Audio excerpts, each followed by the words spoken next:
ನಮಸ್ಕಾರ, ವಿವಿಸಿ ನ್ಯೂಸ್ಗೆ ಸ್ವಾಗತ. ನಾನು ತುಳಸಿ ಹರೀಶ್. ಇದು ಈ ಕ್ಷಣದ ಹೆಡ್ಲೈನ್ಸ್. ಅಣ್ಣ ಬಿಟ್ಬಿಡಿ ಅಂದ್ರೂ ಕೇಳದೆ ಮನೆ ಕೆಲಸದಾಕೆ ಮೇಲೆ ಅತ್ಯಾಚಾರ, ದಮ್ಮಯ್ಯ ಅಂದ್ರೂ ಕೇಳದೆ ವಿಡಿಯೋ ಚಿತ್ರೀಕರಣ, ಪ್ರಜ್ವಲ್ ರೇವಣ್ಣ ವಿರುದ್ಧ 2ನೇ ಚಾರ್ಜ್ ಶೀಟ್ ಸಲ್ಲಿಸಿದ ಎಸ್ಐಟಿ. ರಾಮೇಶ್ವರಂ ಕೆಫೆ ಸ್ಫೋಟ ಪ್ರಕರಣದ ತನಿಖೆಯನ್ನ ಎನ್ಐಎ ಕೈಗೊಂಡಿದೆ. ಚಾರ್ಜ್ ಶೀಟ್ನಲ್ಲಿ ಬಿಜೆಪಿ ಕಚೇರಿ ಸ್ಫೋಟಿಸುವ ಸಂಚಿನ ಅಂಶವನ್ನ ಉಲ್ಲೇಖಿಸಿದ್ದಾರೆ ಗೃಹ ಸಚಿವ ಡಾಕ್ಟರ್ ಜಿ ಪರಮೇಶ್ವರ್ ಹೇಳಿಕೆ. ಕೌಟುಂಬಿಕ ಕಲಹ ಹಿನ್ನೆಲೆ ಸುಪಾರಿ ಕೊಟ್ಟು ಪತ್ನಿ ಕೊಲ್ಲಿಸಿದ ಪಾಪಿ ಪತಿ, ಮಹಿಳೆ ಲೈವ್ ಮರ್ಡರ್ ದೃಶ್ಯ ಸಿಸಿ ಕ್ಯಾಮೆರಾದಲ್ಲಿ ಸೆರೆ, ಇಬ್ಬರ ಬಂಧನ, ಮತ್ತೊಬ್ಬನಿಗೆ ಹುಡುಕಾಟ. ಕೆಲಸದಲ್ಲಿದ್ದ ಮೈಸೂರು ಜಿಲ್ಲೆ ಕೆಆರ್ ನಗರ ತಾಲೂಕಿನ ಮಹಿಳೆ ಮೇಲೆ ಹಾಸನ ಕ್ಷೇತ್ರದ ಮಾಜಿ ಸಂಸದ ಪ್ರಜ್ವಲ್ ರೇವಣ್ಣ ಅತ್ಯಾಚಾರ ಎಸಗಿರುವುದು ತನಿಖೆಯಲ್ಲಿ ಸಾಬೀತಾಗಿದೆ. ಬೇಡಣ್ಣ ಬಿಟ್ಬಿಡಿ ಎಂದು ಹಿರಿಯ ವಯಸ್ಸಿನ ಮಹಿಳೆ ಹೇಳಿದ್ರು ಬಿಡದೆ ಪ್ರಜ್ವಲ್ ಅತ್ಯಾಚಾರ ಎಸಗಿ ಅದನ್ನ ಚಿತ್ರೀಕರಿಸಿಕೊಂಡಿದ್ದಾರೆ ಎಂದು ವಿಶೇಷ ತನಿಖಾ ತಂಡ ಕೋರ್ಟ್ಗೆ ಆರೋಪ ಪಟ್ಟಿ ಸಲ್ಲಿಸಿದೆ. ನಗರದ ಜನಪ್ರತಿನಿಧಿಗಳ ವಿಶೇಷ ನ್ಯಾಯಾಲಯಕ್ಕೆ ಸೋಮವಾರ 1652 ಪುಟಗಳ ಆರೋಪದ ಪಟ್ಟಿ ಸಲ್ಲಿಸಿದ ಎಸ್ಐಟಿ ಪ್ರಜ್ವಲ್ ವಿರುದ್ಧ ಅತ್ಯಾಚಾರ ಕೃತ್ಯ ರುಜುವಾತಾಗಿದೆ ಎಂದು ಉಲ್ಲೇಖಿಸಿದೆ. ಇದು ಪ್ರಜ್ವಲ್ ವಿರುದ್ಧ ಸಲ್ಲಿಕೆಯಾದ 2ನೇ ಅತ್ಯಾಚಾರ ಪ್ರಕರಣದ ಆರೋಪ ಪಟ್ಟಿಯಾಗಿದೆ.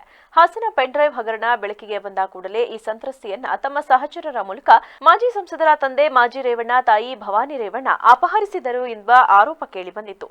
ಈ ಪ್ರಕರಣದಲ್ಲಿ ರೇವಣ್ಣ ತಂಡ ಬಂಧಿತರಾಗಿ ಜೈಲು ಸೇರಿದರೆ ಜಾಮೀನು ಪಡೆದು ಬಂಧನದಿಂದ ಭವಾನಿ ಪಾರಾಗಿದ್ರು. ಸಚಿವ ಅಂದು ಸಂತ್ರಸ್ತೆಯನ್ನ ರಕ್ಷಿಸಿ ಎಸ್ಐಟಿ ಅಧಿಕಾರಿಗಳು ವಿಚಾರಣೆ ನಡೆಸಿದಾಗ ಅತ್ಯಾಚಾರ ಸಂಗತಿ ಬಯಲಾಗಿತ್ತು. ಬಳಿಕ ಸಂತ್ರಸ್ತೆಯ ದೂರು ಆಧರಿಸಿ ಪ್ರಜ್ವಲ್ ವಿರುದ್ಧ ಅತ್ಯಾಚಾರ ಪ್ರಕರಣ ದಾಖಲಿಸಿ ಅಧಿಕಾರಿಗಳು ತನಿಖೆ ನಡೆಸಿದರು. ಈಗ ತನಿಖೆಯಲ್ಲಿ ಅತ್ಯಾಚಾರ ನಡೆದಿರುವುದಕ್ಕೆ ವೈಜ್ಞಾನಿಕ ಹಾಗೂ ತಾಂತ್ರಿಕ ಪುರಾವೆಗಳು ಸಿಕ್ಕಿವೆ ಎಂದು ಎಸ್ಐಟಿ ಹೇಳಿದೆ. ಮನೆ ಕೆಲಸದ ಮೈಸೂರು ಜಿಲ್ಲೆ ಕೆಆರ್ ನಗರ ತಾಲೂಕಿನ ಸಂತ್ರಸ್ತೆ ಮೇಲೆ ಪ್ರಜ್ವಲ್ ರೇವಣ್ಣ ಅತ್ಯಾಚಾರ ಎಸಗಿದ ಸಂಬಂಧ 1652 ಪುಟಗಳ ಆರೋಪ ಪಟ್ಟಿಯನ್ನ ಎಸ್ಐಟಿ ಸಲ್ಲಿಸಿದೆ. ಇದರಲ್ಲಿ 113 ಮಂದಿ ಸಾಕ್ಷಿಗಳ ಹೇಳಿಕೆ, ವೈದ್ಯಕೀಯ ಹಾಗೂ ವೈಜ್ಞಾನಿಕ ದಾಖಲೆಗಳ ನಮೂದಿಸಲಾಗಿದೆ ಎಂದು ಎಸ್ಐಟಿ ತಿಳಿಸಿದೆ.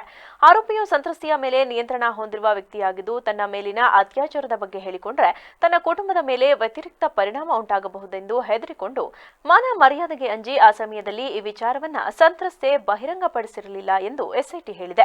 ಮನೆ ಕೆಲಸದಾಕೆ ಅತ್ಯಾಚಾರ ಪ್ರಕರಣದಲ್ಲಿ ಈಗಾಗಲೇ ಪ್ರಜ್ವಲ್ ವಿರುದ್ಧ ಮೊದಲ ಆರೋಪ ಪಟ್ಟಿ, ಪ್ರಜ್ವಲ್ ವಿರುದ್ಧ ದಾಖಲಾಗಿರುವ 2ನೇ ಅತ್ಯಾಚಾರ ಪ್ರಕರಣದಲ್ಲಿ ಎಸ್ಐಟಿ ಆರೋಪದ ಪಟ್ಟಿ ಸಲ್ಲಿಕೆ, ಹೊಳೆನರಸೀಪುರದ ಮನೆ, ತೋಟದ ಮನೆಯಲ್ಲಿ ಕೆಲಸ ಮಾಡುತ್ತಿದ್ದ ಮಹಿಳೆ ಮೇಲೆ ದೌರ್ಜನ್ಯ ಕೇಸ್, ಪೆನ್ಡ್ರೈವ್ ಹಗರಣ ಬೆಳಕಿಗೆ ಬಂದ ಬಳಿಕ ಇದೇ ಮಹಿಳೆಯನ್ನ ರೇವಣ್ಣ ಅಪಹರಿಸಿದ ಆರೋಪದಲ್ಲಿ ಎಚ್ಡಿ ರೇವಣ್ಣ ಬಂಧನವಾಗಿತ್ತು. ರಾಮೇಶ್ವರಂ ಕೆಫೆ ಸ್ಫೋಟ ಪ್ರಕರಣದ ತನಿಖೆಯನ್ನ ಎನ್ಐಎ ಕೈಗೊಂಡಿದ್ದು ಚಾರ್ಜ್ ಶೀಟ್ನಲ್ಲಿ ಬಿಜೆಪಿ ಕಚೇರಿ ಸ್ಫೋಟಿಸುವ ಬಗ್ಗೆ ಸಂಚು ನಡೆಸಿದ್ದರು ಎಂಬ ಅಂಶ ಉಲ್ಲೇಖಿಸಿದ್ದಾರೆ ಎಂದು ಗೃಹ ಸಚಿವ ಡಾಕ್ಟರ್ ಜಿ ಪರಮೇಶ್ವರ್ ಹೇಳಿದರು. ಸದಾಶಿವನಗರದ ತಮ್ಮ ನಿವಾಸದ ಬಳಿ ಸುದ್ದಿಗಾರರೊಂದಿಗೆ ಮಾತನಾಡಿದ ಅವರು, ಚಾರ್ಜ್ ಶೀಟ್ನಲ್ಲಿ ಉಲ್ಲೇಖವಾಗಿರುವ ಮಿಕ್ಕ ವಿಚಾರಗಳು ಗೊತ್ತಿಲ್ಲ ಎಂದರು. ರೇಣುಕಾಸ್ವಾಮಿ ಕೊಲೆ ಪ್ರಕರಣದ ಚಾರ್ಜ್ ಶೀಟ್ನಲ್ಲಿ ಅಂಶ ಬಹಿರಂಗವಾಗುತ್ತಿರುವ ಕುರಿತು ಮಾಧ್ಯಮದವರ ಪ್ರಶ್ನೆಗೆ ಪ್ರತಿಕ್ರಿಯಿಸಿ, ನ್ಯಾಯಾಲಯಕ್ಕೆ ಚಾರ್ಜ್ ಶೀಟ್ ಸಲ್ಲಿಸಿದ ಬಳಿಕ ಆಪೋಸಿಟ್ ಲಾಯರ್ಗೂ ಚಾರ್ಜ್ ಶೀಟ್ ನೀಡಲಾಗುತ್ತದೆ. ಚಾರ್ಜ್ ಶೀಟ್ ಗೌಪ್ಯ ದಾಖಲಾತಿ ಏನೂ ಇಲ್ಲ, ಅದನ್ನು ನಿಲ್ಲಿಸಲು ಯಾರಿಂದಲೂ ಆಗುವುದಿಲ್ಲ. ಸಹಜವಾಗಿ ಚಾರ್ಜ್ ಶೀಟ್ನಲ್ಲಿ ಮಾಹಿತಿ ಹೊರಗೆ ಬರುತ್ತದೆ. ಕೋರ್ಟ್ ಏನು ತೀರ್ಮಾನ ಮಾಡುತ್ತದೆ ನೋಡೋಣ. ಸಾರ್ವಜನಿಕವಾಗಿ ಮಾತನಾಡುವುದನ್ನ ಕೋರ್ಟ್ ಪರಿಗಣಿಸುವುದಿಲ್ಲ. ಸಾಕ್ಷ್ಯ ದಾಖಲೆಗಳ ಆಧಾರದ ಮೇಲೆ ಪ್ರಕರಣ ನಡೆಯುತ್ತದೆ. ಪೊಲೀಸರು ಚಾರ್ಜ್ ಶೀಟ್ ಸಲ್ಲಿಸಿ ಸಾಕ್ಷ್ಯಾಧಾರಗಳನ್ನು ಕೋರ್ಟ್ಗೆ ನೀಡುತ್ತಾರೆ. ಆ ಆಧಾರದ ಮೇಲೆ ಪ್ರಕರಣದ ವಿಚಾರಣೆ ನಡೆಯುತ್ತದೆ ಎಂದು ಹೇಳಿದರು. ಇನ್ನು ಮುಖ್ಯಮಂತ್ರಿ ಬದಲಾವಣೆ ಹೇಳಿಕೆಗೆ ಕಡಿವಾಣ ಹಾಕಲು ಹೈಕಮಾಂಡ್ಗೆ ಪತ್ರ ಬರೆದಿರುವ ಕುರಿತು ಮಾತನಾಡಿದ ಅವರು, ಮುಖ್ಯಮಂತ್ರಿಗಳ ಸ್ಥಾನದ ಬಗ್ಗೆ ಚರ್ಚೆ ಅನಗತ್ಯ ಎಂಬ ವಿಚಾರವನ್ನ ನಾನು ಸಹ ಹೇಳಿದ್ದೇನೆ. ಮಾಧ್ಯಮದವರು ಮುಖ್ಯಮಂತ್ರಿಯಾಗುತ್ತೀರಾ ಎಂದು ಕೇಳಿದಾಗ ನಾವು ಬೇಡ ಅಂತ ಯಾಕೆ ಹೇಳಬೇಕು ಅಂತ ನನಗೆ ಆ ಸ್ನೇಹಿತರು ಹೇಳಿದ್ದಾರೆ. ಅಷ್ಟು ಬಿಟ್ಟರೆ ಬೇರೆ ಏನೂ ಇಲ್ಲ. ಸಚಿವ ಎಂಬಿ ಪಾಟೀಲ್ ಅವರು ಇಲಾಖೆಯ ಕೆಲಸದ ನಿಮಿತ್ತ ದೆಹಲಿಗೆ ಹೋಗಿದ್ದಾರೆ. ನಾನು ಸಹ ಗೃಹ ಇಲಾಖೆಗೆ ಸಂಬಂಧಿಸಿದ ಕೆಲಸ ಇದ್ದರೆ ದೆಹಲಿಗೆ ಹೋಗುತ್ತೇನೆ. ಹೋದ ಕ್ಷಣ ಮುಖ್ಯಮಂತ್ರಿ ಹುದ್ದೆಗೆ ಲಾಭಿ ಮಾಡಲು ಹೋಗಿದ್ದರು ಅಂತ ಹೇಳಿಬಿಟ್ರೆ ಹೇಗೆ? ಈ ಬಗ್ಗೆಯೇ ಚರ್ಚೆಯೇ ಅನಗತ್ಯ ಎಂದು ಹೇಳಿದರು. ಚಾರ್ಜ್ ಶೀಟ್ನಲ್ಲಿ ಏನು ಕೊಟ್ಟಿದ್ದಾರೆ, ಚಾರ್ಜ್ ಶೀಟಲ್ಲಿ ಫೈಂಡಿಂಗ್ಸ್ ಏನಿದೆ ಅದು ನಮಗೆ ಗೊತ್ತಿಲ್ಲ. ಚಾರ್ಜ್ ಶೀಟ್ ಫೈಲ್ ಮಾಡಿದ್ದಾರೆ. ಆಮೇಲೆ ಅದರಲ್ಲಿ ಬಿಜೆಪಿ ಕಚೇರಿಯನ್ನು ಕೂಡ ಬ್ಲಾಸ್ಟ್ ಮಾಡಬೇಕು ಅಂತಕ್ಕಂಥ ಒಂದು ಪ್ಲ್ಯಾನ್ ಮಾಡಿಕೊಂಡಿದ್ದು ಅನ್ನುವಂಥ ಅಂಶವನ್ನು ಅವರು ತಿಳಿಸ್ಕೊಂಡಿದ್ದಾರೆ ಚಾರ್ಜ್ ಶೀಟ್ನಲ್ಲಿ. ಅದರಿಂದ ಇನ್ನೂ ಮಿಕ್ಕದ ವಿಚಾರಗಳು ಅದರೆಲ್ಲ ನಮಗೇನು ಬ್ರೀಫಿಂಗ್ ಆಗಿಲ್ಲ.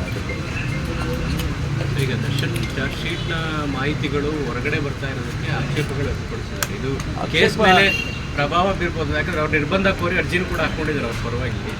ನೋಡಿ, ಚಾರ್ಜ್ ಶೀಟು ಒಂದು ಸಾರಿ ಚಾರ್ಜ್ ಶೀಟ್ ಸಬ್ಮಿಟ್ ಮಾಡಿದ ಮೇಲೆ ಅದನ್ನು ನಾವು ಅಪೋಸಿಟ್ ಲಾಯರಿಗೂ ಕೊಡ್ತಾರಲ್ವ. This no more a secret document, ಅದು ಪಬ್ಲಿಕ್ ಡೊಮೈನಿಗೆ ಬಂದೇ ಬರುತ್ತೆ, ಅದನ್ನು ಯಾರೂ ನಿಲ್ಲಿಸೋಕ್ಕಾಗೋದಿಲ್ಲ. ಅದರಿಂದ ಅದು ಹೊರಗಡೆ ಬರುತ್ತೆ. ಈಗ ಅವರು ಚಾರ್ಜ್ ಶೀಟ್ ಇದ್ದನ್ನೆಲ್ಲ ಮಾಹಿತಿ ಹೊರಗಡೆ ಬರಬಾರ್ದು ಅಂತೇನೋ ಅಂದ್ಕೊಂಡಿದ್ದಾರೆ ಅಂತ ಹೇಳಿದೆ. ಅದು ಕೋರ್ಟ್ ಏನು ತೀರ್ಮಾನ ಮಾಡುತ್ತೋ ಅದನ್ನು ನೋಡಿ.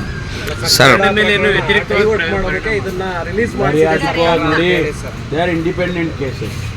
ಪೊಲೀಸ್ ಈಗ ನೂರಾರು ಕೇಸಸ್ಸು ಈಗ ರಾಮೇಶ್ವರಂ ಬಂದಾಗ ಈಗ ಅದನ್ನು ಮುಚ್ಚಾಕಕ್ಕೆ ರಾಮೇಶ್ವರಂ ತಂದರು ಅಂದರೆ ಆ ರೀತಿ ಏನಿಲ್ಲ, ಇಂಡಿಪೆಂಡೆಂಟಾಗಿ ಅದನ್ನು ಹ್ಯಾಂಡಲ್ ಮಾಡ್ತಾರೆ.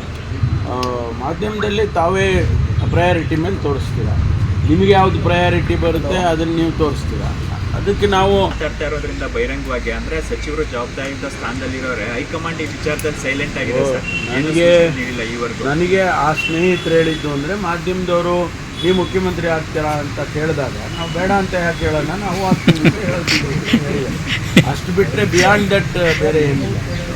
Sir, is there a tussle for CM post inside the party, sir? Because all senior leaders are now coming out and saying everyone is capable.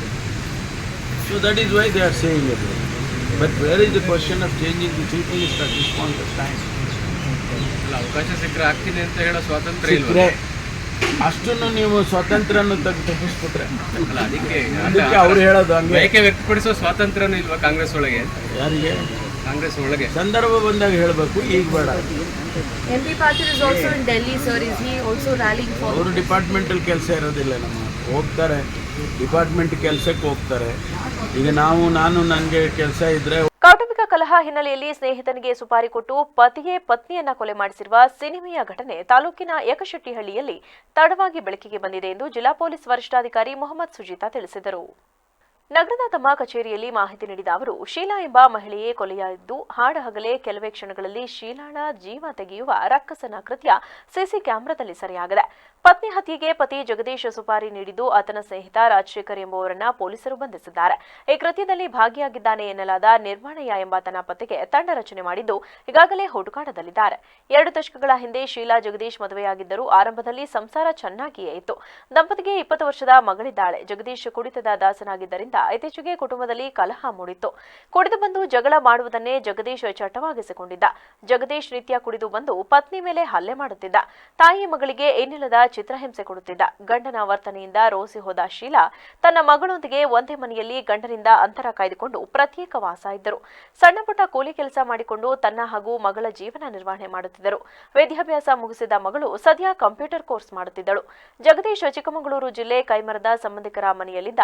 ಆಗಾಗ ಯಕಶೆಟ್ಟಿಹಳ್ಳಿಗೆ ಬಂದು ಹೋಗುತ್ತಿದ್ದ. ಆದರೆ ತಾನು ಕಟ್ಟಿದ ಮನೆಯಲ್ಲೇ ಪತ್ನಿ ಪ್ರತ್ಯೇಕ ವಾಸ ಇದ್ದುದು ಜಗದೀಶ್ನನ್ನ ಕದ್ದು ಹೋಗುವಂತೆ ಮಾಡಿತ್ತು.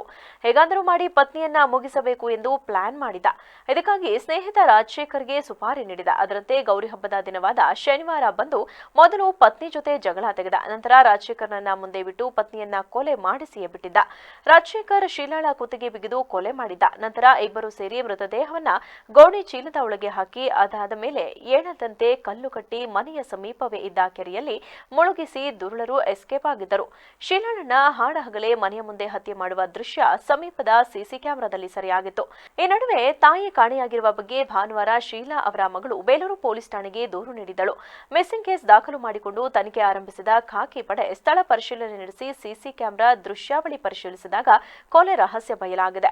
ಇದರ ಮಾಹಿತಿ ಆಧರಿಸಿ ಪತಿ ಜಗದೀಶ್ನನ್ನ ಬಂಧಿಸಿ ವಿಚಾರಣೆಗೆ ಒಳಪಡಿಸಿದಾಗ ವಿಚಾರ ಹೊರಬಂದಿದ್ದು ಮೃತದೇಹವನ್ನ ಮೇಲಕ್ಕೆತ್ತಿ ಮರಣೋತ್ತರ ಪರೀಕ್ಷೆಗಾಗಿ ಹಾಸನದ ಹಿಂಸಾಸ್ಪತ್ರೆಗೆ ರವಾನೆ ಮಾಡಲಾಗಿದೆ ಎಂದು ತಿಳಿಸಿದರು.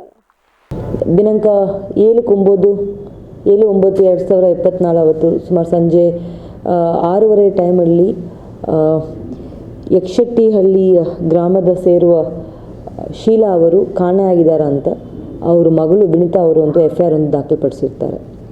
ಈ ಮಿಸ್ಸಿಂಗ್ ಕಂಪ್ಲೇಂಟ್ ಏನಾಗಿತ್ತು ಅಂತಂದರೆ 7ನೇ ತಾರೀಕು ಸುಮಾರು 2 ಸಮಯದಲ್ಲಿ ಅವರು ಮನೆಯಲ್ಲಿರುವಾಗ ಅವರು ಹಬ್ಬ ಮಾಡೋಕ್ಕೆ ಮಗಳು ಅವರು ಹೊರಗಡೆ ಹೋಗಿರ್ತಾರೆ ಮತ್ತು ಅಮ್ಮ ಅವರು ಮನೆಯಲ್ಲಿ ಇರ್ತಾರೆ. ಸುಮಾರು ಇದು ಕೊಲೆಯಾಗಿರೋದು ಗಂಡ ಹೆಂಡತಿ ವಿಚಾರದಲ್ಲಿ. ಗಂಡ ವೈಫಿಗೆ ಸಾಯಿಸಿರೋದು. As per the complaint version ದೃಶ್ಯಾವಳಿಯಲ್ಲಿ ಯಾರು ಕಣ್ಣಿಗೆ ಬರ್ತಾ ಇದೆಯೋ ಅವ್ರ ತಂದೆ ಥರ ಇದ್ದಾರಾ ಅಂತ ಅವರು ಹೇಳಿದ್ದಾರೆ. ಆದರೆ ತಂದೆನಾ ಇಲ್ಲ ಬೇರೆಯವರು ಅಂತ. ಬಟ್ ಪ್ರಾಥಮಿಕ ತನಿಖೆಯಲ್ಲಿ ಕೊಲೆ ಮಾಡೋದು ಜಗದೀಶ್ ಕಡೆಯಿಂದನೇ ಅವ್ರ ವೈಫಿಗೆ ಕೊಲೆ ಮಾಡಿದ್ದಾರೆ ಅಂತ ನಮಗೆ ಕಂಡುಬಂದಿದೆ, ಸ್ಪಷ್ಟತೆಯನ್ನು ಸಿಕ್ಕಿದೆ. ಸದ್ಯಕ್ಕೆ ಒಬ್ಬರು ಜಗದೀಶ್ ಅಂತ ಹೇಳ್ತಾರೆ, ಬಟ್ ಇದರಲ್ಲಿ ಇನ್ನೊಬ್ಬರು ಭಾಗಿಯಾಗಕ್ಕೆ ಸಾಧ್ಯತೆ ಇದೆ ಅಂತ ನಾವು ಅದರ ಮೇಲೆ ತನಿಖೆ ಮಾಡ್ತಾ ಇದ್ದೀವಿ. 2023 ಡಿಸೆಂಬರ್ ತನಕ ಎಲ್ಲರೂ ಒಂದೇ ಮನೆಯಲ್ಲಿ ಇದ್ದಿದ್ದಾರೆ.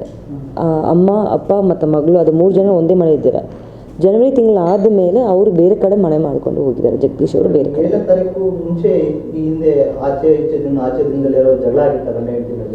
ಡಿಸೆಂಬರ್ ತಿಂಗಳಲ್ಲಿ ಒಂದು ಜಗಳ ಆಗಿದ್ದ ಕಾರಣನೇ ಅವರು ಬೇರೆ ಕಡೆ ಸೆಪ್ರೇಟ್ ಆಗಿ ಹೋಗಿದ್ದಾರೆ. ಅದಾದಮೇಲೆ ಇತ್ತೀಚೆಗೆ ಇನ್ ದ ಲಾಸ್ಟ್ 8 ಮಂತ್ಸಲ್ಲಿ ಯಾವುದೂ ಇಲ್ಲ. ಸದ್ಯಕ್ಕೆ ಮಾಡಿ ಮದುವಾದ 4-5 ವರ್ಷದ ಮೇಲೆ ಸ್ವಲ್ಪ ಗಂಡು ಹೆಂಡತಿಗೆ ಸ್ವಲ್ಪ ಜಗಳ ನಡೀತಲೇ ಇತ್ತು.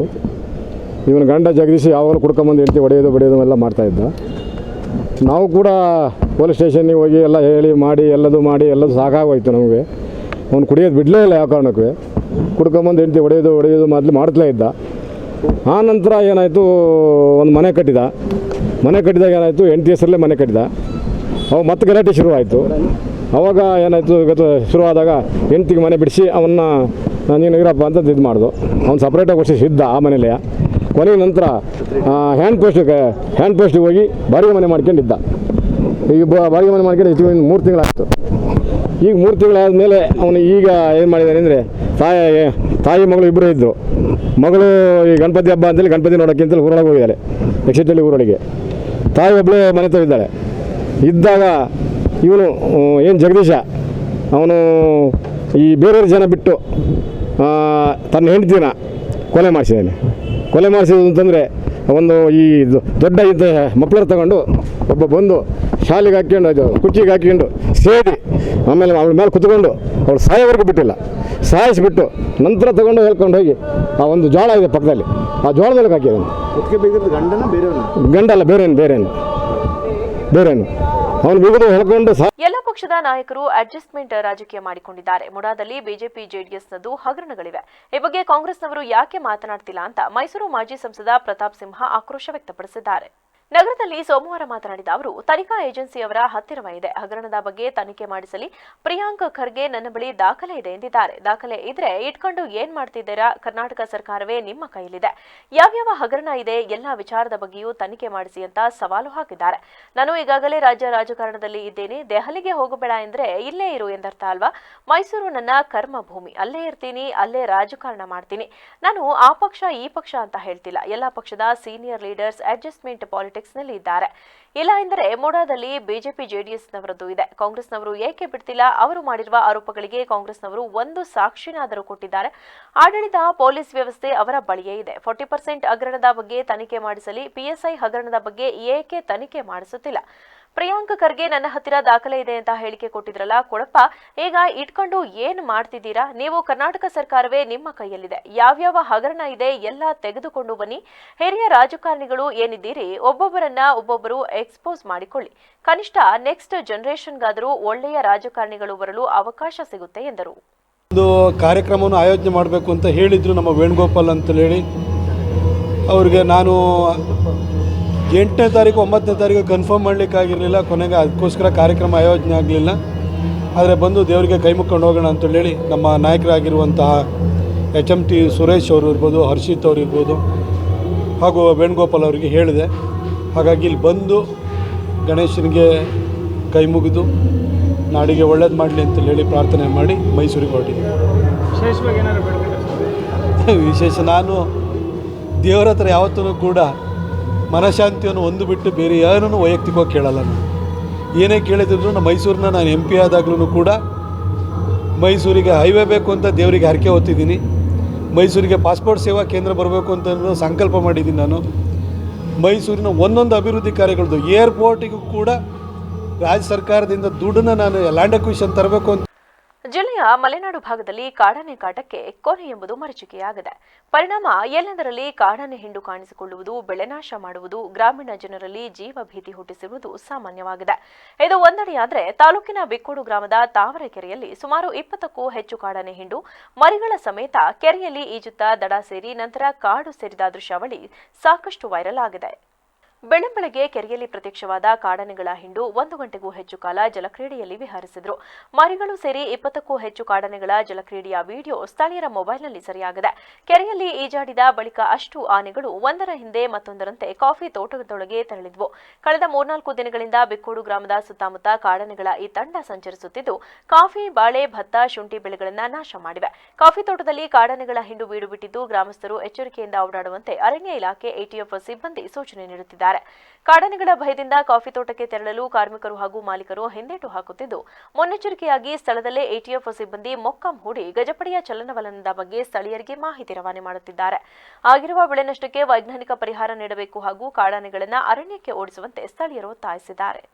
ಅಂತಾರಾಷ್ಟ್ರೀಯ ಸಾಕ್ಷರತಾ ದಿನಾಚರಣೆ ಅಂಗವಾಗಿ ನಗರದ ವಾರ್ತಾಭವನದ ಆವರಣದಲ್ಲಿಂದು ಬೆಳಗ್ಗೆ ಜಿಲ್ಲಾಧಿಕಾರಿ ಸಿ. ಸತ್ಯಭಾಮ ಅವರು ಸಾಕ್ಷರತಾ ಧ್ವಜಾರೋಹಣ ನೆರವೇರಿಸಿದರು. ಬಳಿಕ ನೆರೆದಿದ್ದ ಎಲ್ಲರಿಗೂ ಸಾಕ್ಷರತಾ ಪ್ರಮಾಣ ವಚನ ಬೋಧಿಸಿ ಮಾತನಾಡಿದ ಅವರು 2027ರ ವೇಳೆಗೆ ಇಡೀ ದೇಶದ ಜನತೆಯನ್ನ ಸಾಕ್ಷರರನ್ನಾಗಿ ಮಾಡುವ ನಿಟ್ಟಿನಲ್ಲಿ ಈ ಆಂದೋಲನ ಹಮ್ಮಿಕೊಳ್ಳಲಾಗಿದೆ. ಅಕ್ಷರ ಜ್ಞಾನ ಇದ್ದಲ್ಲಿ ಮೂಢನಂಬಿಕೆ, ಅಂಧಕಾರ ನಿವಾರಣೆ ಸಾಧ್ಯ. ಈ ನಿಟ್ಟಿನಲ್ಲಿ ಪ್ರತಿಯೊಬ್ಬರು ಅಕ್ಷರ ಕಲಿತು ಇತರರಿಗೂ ಕಲಿಸಬೇಕು. ಹಾಸನ ಜಿಲ್ಲೆ ಸರಾಸರಿ 80% ಸಾಕ್ಷರತೆ ಹೊಂದಿದೆ. ಅನಕ್ಷರಸ್ಥರಿಗೆ ಅಕ್ಷರ ಕಲಿಸುವ ಕೆಲಸ ಕಾರ್ಯ ಮಾಡಲು ಸರ್ಕಾರದ ಜೊತೆಗೆ ವಿವಿಧ ಸಂಘ ಸಂಸ್ಥೆಗಳು ಕೂಡ ಕೈಜೋಡಿಸಬೇಕಾಗಿದ್ದು, ಈ ನಿಟ್ಟಿನಲ್ಲಿ ಜಿಲ್ಲೆಯಲ್ಲಿ ಹಾಗೂ ರಾಜ್ಯದಲ್ಲಿ ಸಾಕ್ಷರತೆ ಪ್ರಮಾಣ ಹೆಚ್ಚಿಸಲು ಎಲ್ಲರೂ ಸಹಕಾರ ನೀಡಬೇಕು ಎಂದರು. ಇಲ್ಲಿ ಯಾರ್ಯಾರು ಅನಕ್ಷರಸ್ಥರಿದ್ದಾರೆ ಇನ್ನೂ ಕೂಡ, ಏಕೆಂದರೆ ಈಗ ಸೆನ್ಸಸ್ಸು ಇದೀಗ ಪ್ರಾರಂಭ ಆಗುತ್ತೆ ಅಂತಂದ್ಬಿಟ್ಟು ಈಗಾಗಲೇ ಹೇಳಿದ್ದಾರೆ. ಅದಕ್ಕೆ ತಯಾರಿಗೆ ಈಗಾಗಲೇ ನಮ್ಮ ಸಭೆಗಳು ಎಲ್ಲ ನಡೀತಾ ಇದೆ. ಸೊ ಇದರ ಮೂಲಕ ಅಂದರೆ ನಮ್ಮ ಜಿಲ್ಲೆಯ ಒಂದು ಅಂದಾಜು ಸಾಕ್ಷರತೆಯ ಪ್ರಮಾಣ ಅಂದಾಜು 79ರಿಂದ 80% ಅಂತಂದು ಅಂದ್ಕೊಂಡಿದ್ದೀವಿ. ಸೊ ಅಂದರೆ ನಮ್ಮ ರಾಜ್ಯದ್ದೂ ಕೂಡ ಹತ್ರ 80% ಅಂದ್ಕೊಂಡಿದ್ವಿ. 77.20 ಇತ್ತು ಯಾವಾಗ 2022ರಲ್ಲಿ. ಬಹುಶಃ ಇದುವರೆಗೆ 80% ಆಗಿರಬೇಕು ಅಂತಂದ್ಬಿಟ್ಟು ನಾವೊಂದು ಊಹೆ ಮಾಡ್ತೀವಿ. ಸೊ ಈ ಮೂಲಕ ಈ ಕಾರ್ಯಕ್ರಮವನ್ನು ಇವತ್ತು ಏನು ನಾವು ಉದ್ಘಾಟನೆ ಮಾಡಿದ್ವಿ, ಈ ಕಾರ್ಯಕ್ರಮದ ಮೂಲಕ ನಾನು ಜಿಲ್ಲೆಯ ಎಲ್ಲ ಜನರಲ್ಲಿ ಕೇಳ್ಕೊಳ್ಳೋದು, ಯಾರ್ಯಾರು ಇನ್ನೂ ಅನಕ್ಷರಸ್ಥರಿದ್ದಾರೆ ಅವರಿಗೆ ಅಕ್ಷರ ಕಲಿಸುವ ಕೆಲಸವನ್ನು ಇಲಾಖೆ ಸರ್ಕಾರದ ವತಿಯಿಂದ ಮಾಡೋದ್ರ ಜೊತೆಗೆ ತಾವು ಸಂಘಟನೆಗಳು, ಎಲ್ಲ ಸಂಘ ಸಂಸ್ಥೆಗಳು ಎಲ್ಲರೂ ಕೂಡ ಕೈಜೋಡಿಸಿ ಅಕ್ಷರ ಕಲಿಸಿದವರು ಕಲಿಯದೆ. ಜಿಲ್ಲಾ ಪಂಚಾಯಿತಿ ಮುಖ್ಯ ಕಾರ್ಯನಿರ್ವಾಹಕ ಅಧಿಕಾರಿ ಬಿಆರ್ ಪೂರ್ಣಿಮಾ ಮಾತನಾಡಿ 1978ರಿಂದ 79ರಲ್ಲಿ ಸಾಕ್ಷರತಾ ಆಂದೋಲನ ಆರಂಭಿಸಲಾಯಿತು. ಅಲ್ಲಿಂದ ನಿರಂತರವಾಗಿ ಅನಕ್ಷರಸ್ಥರಿಗೆ ಅಕ್ಷರ ಕಲಿಸುವ ಕೆಲಸ ಮಾಡಲಾಗುತ್ತಿದೆ. ಈ ವರ್ಷ ಹಾಸನ ಜಿಲ್ಲೆಯಲ್ಲಿ 30,000 ಜನರಿಗೆ ಸಾಕ್ಷರತೆ ಹೊಂದಲು ಸರ್ಕಾರದ ವತಿಯಿಂದ ಅನುಕೂಲ ಕಲ್ಪಿಸಲಾಗಿದೆ. ಜಿಲ್ಲೆಯ ಗ್ರಾಮ ಪಂಚಾಯಿತಿಗಳ 223 ಚುನಾಯಿತ ಸದಸ್ಯರಿಗೆ ಸಾಕ್ಷರತೆ ನೀಡಲಾಗಿದೆ. 2027ರ ವೇಳೆಗೆ ಇಡೀ ದೇಶದ ಪ್ರತಿಯೊಬ್ಬ ಪ್ರಜೆಯನ್ನ ಅಕ್ಷರಸ್ಥರನ್ನಾಗಿ ಮಾಡುವ ಗುರಿ ಹೊಂದಲಾಗಿದೆ. ಇದಕ್ಕಾಗಿ ಪ್ರತಿಯೊಬ್ಬರು ಕಲಿಯಲು ಸುಶಿಕ್ಷಿತರು ಕೈಜೋಡಿಸಬೇಕು ಎಂದು ಕರೆ ನೀಡಿದರು. ಒಟ್ಟಾರೆ ಕರ್ನಾಟಕ 77.27% ಸಾಕ್ಷರತೆಯನ್ನು ಹೊಂದಿದೆ. 78-79ರಲ್ಲಿ 1978-79ರಲ್ಲಿ ಒಂದು ಸಾಕ್ಷರತಾ ಆಂದೋಲನ ಪ್ರಾರಂಭ ಆಯಿತು. ಈ ವರ್ಷ ನಾವು 30,000 ಜನರಿಗೆ ಹಾಸನ ಜಿಲ್ಲೆಯಲ್ಲಿ ಸಾಕ್ಷರತೆಯನ್ನು ಹೊಂದಲು ಅನುಕೂಲ ಮಾಡಿಕೊಟ್ಟಿದ್ದೀವಿ, ಸಾಕ್ಷರರಾಗಿದ್ದಾರೆ. ಅದೇ ರೀತಿ ನಮ್ಮ ಗ್ರಾಮೀಣ ಪ್ರದೇಶದ ಚುನಾಯಿತ ಗ್ರಾಮ ಪಂಚಾಯಿತಿ ಮೆಂಬರ್ಸ್ 223 ಜನರನ್ನು ಅವರು ಅಕ್ಷರ ಕಲಿಯೋದಕ್ಕೆ ಅನುಕೂಲ ಮಾಡಿಕೊಟ್ಟಿದ್ದೀವಿ. ಅದೇ ರೀತಿ ಒಟ್ಟು ನಮ್ಮ ಜಿಲ್ಲೆಯಲ್ಲಿ 30,000 ಜನರಿಗೆ ನಾವು ಅಕ್ಷರ ಜ್ಞಾನವನ್ನು ನೀಡಿದ್ದೇವೆ. ಇದು ಪ್ರತಿ ವರ್ಷ ನಡೀತಾ ಇದೆ. ನಮ್ಮ 2022ರಿಂದ 27ರವರೆಗೆ ಇಡೀ ಭಾರತದಲ್ಲಿ ಎಲ್ಲರನ್ನೂ ಸಾಕ್ಷರರನ್ನಾಗಿ ಮಾಡುವ. ಈ ಸಂದರ್ಭದಲ್ಲಿ ಸಾರ್ವಜನಿಕ ಶಿಕ್ಷಣ ಇಲಾಖೆ ಉಪನಿರ್ದೇಶಕ ಪಾಂಡು, ವಾರ್ತಾ ಮತ್ತು ಸಾರ್ವಜನಿಕ ಸಂಪರ್ಕ ಇಲಾಖೆ ಉಪನಿರ್ದೇಶಕರಾದ ಮೀನಾಕ್ಷಮ್ಮ, ಕ್ಷೇತ್ರ ಶಿಕ್ಷಣಾಧಿಕಾರಿ ಮಂಜುಳಾ, ಸರ್ಕಾರಿ ನೌಕರರ ಸಂಘದ ಜಿಲ್ಲಾಧ್ಯಕ್ಷ ಇ. ಕೃಷ್ಣೇಗೌಡ ಸೇರಿದಂತೆ ಇತರರಿದ್ದರು.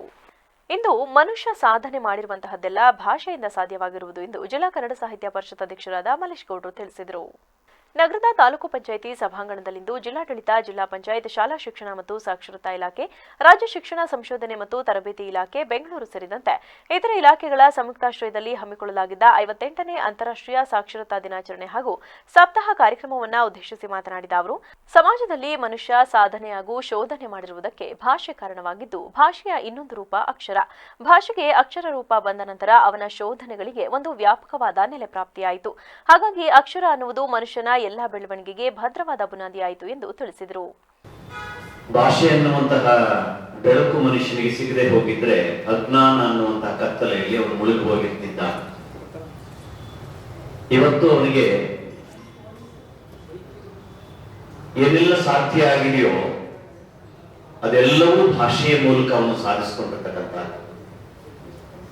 ಈ ಕ್ಷಣಕ್ಕೆ ಕೂಡ ಮನುಷ್ಯನಿಂದ ಭಾಷೆಯನ್ನ ಕಿತ್ಕೊಂಡ್ಬಿಟ್ರೆ ಎಷ್ಟೋ ಸಹಸ್ರಮಾನ ವರ್ಷಗಳಿಂದ ಬೆಳವಣಿಗೆಯನ್ನು ಹೊಂದಿದ್ದಾನಲ್ಲ ಮನುಷ್ಯ, ಅಷ್ಟು ವರ್ಷಗಳು ಬೇಕಾಗಲ್ಲ ಮತ್ತೆ ಪ್ರಾಣಿ ಆಗೋಕೆ. ಕೇವಲ ಕೆಲವು ವರ್ಷಗಳಲ್ಲಿ ಪ್ರಾಣಿ ಆಗ್ಬಿಡ್ತಾನೆ. ಅಂದ್ರೆ ಮನುಷ್ಯನ ಎಲ್ಲ ಸಾಧನೆ ಶೋಧನೆ ಭಾಷೆಯಿಂದ ಆಗ್ಬಾರ್ದು. ಆ ಭಾಷೆಗೆ ಇನ್ನೊಂದು ರೂಪ ಬಂತು, ಅದು ಅಕ್ಷರದ ರೂಪ. ಆ ಭಾಷೆಗೆ ಅಕ್ಷರ ರೂಪ ಬಂದ ಮೇಲಂತೂ ಅವನ ಶೋಧನೆಗಳಿಗೆ ಒಂದು ವ್ಯಾಪಕವಾದಂತಹ ನೆಲೆ ಪ್ರಾಪ್ತವಾಯಿತು, ವಿಸ್ತೃತವಾದಂತಹ ಆಯಾಮ ಸಿಕ್ತು. ಅವನ ಚಿಂತನೆಗಳಿಗೆ, ಅವನ ಆಲೋಚನೆಗಳಿಗೆ ವಿಸ್ತೃತವಾದಂತಹ ರೂಪ ಪ್ರಾಪ್ತವಾಗುತ್ತೆ. ಹಾಗಾಗಿ ಅಕ್ಷರ ಅನ್ನುವಂತಹದ್ದು ಮನುಷ್ಯನ ಎಲ್ಲ ಬೆಳವಣಿಗೆಗೆ ಭದ್ರವಾದ ಬುನಾದಿಯನ್ನು ಹಾಕೊಡ್ತಕ್ಕಂತಹದ್ದು. ಈಗ ನಾವು ಸಾಕ್ಷರ ಪಂಜಾಬಿನಲ್ಲಿ ನಡೆದ ಕೆವಿ ನ್ಯಾಷನಲ್ಸ್ ಮೀಟ್ನ ಖೋಖೋ ಪಂದ್ಯಾವಳಿಯಲ್ಲಿ ಹಾಸನ ಕೇಂದ್ರೀಯ ವಿದ್ಯಾಲಯದ ವಿದ್ಯಾರ್ಥಿಗಳು ಭಾಗವಹಿಸಿ ಬೆಳ್ಳಿಯ ಪದಕವನ್ನು ಪಡೆದಿದ್ದಾರೆಂದು ಪ್ರಾಥಮಿಕ ಶಾಲಾ ಶಿಕ್ಷಕಿ ರೂಪಾಲಿ ಜೋಶಿ ಹಾಗೂ ಕೋಚ್ ದಿವಾಕರ್ ತಿಳಿಸಿದರು.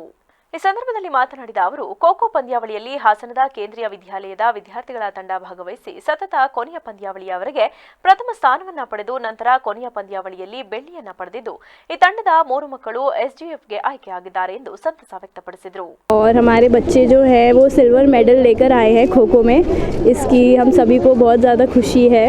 वहाँ पर बहुत सारी टीमें थी जिनसे एक भी मैच हमारे बच्चे नहीं हारे, सभी मैच जीते हैं. बस जो फाइनल था उसमें सेकंड पोजीशन आई है, जो कि बिल्कुल भी बुरा नहीं है, बिकॉज इतनी सारी टीमों को हरा के सेकंड पोजीशन लाना भी बहुत बड़ी बात है.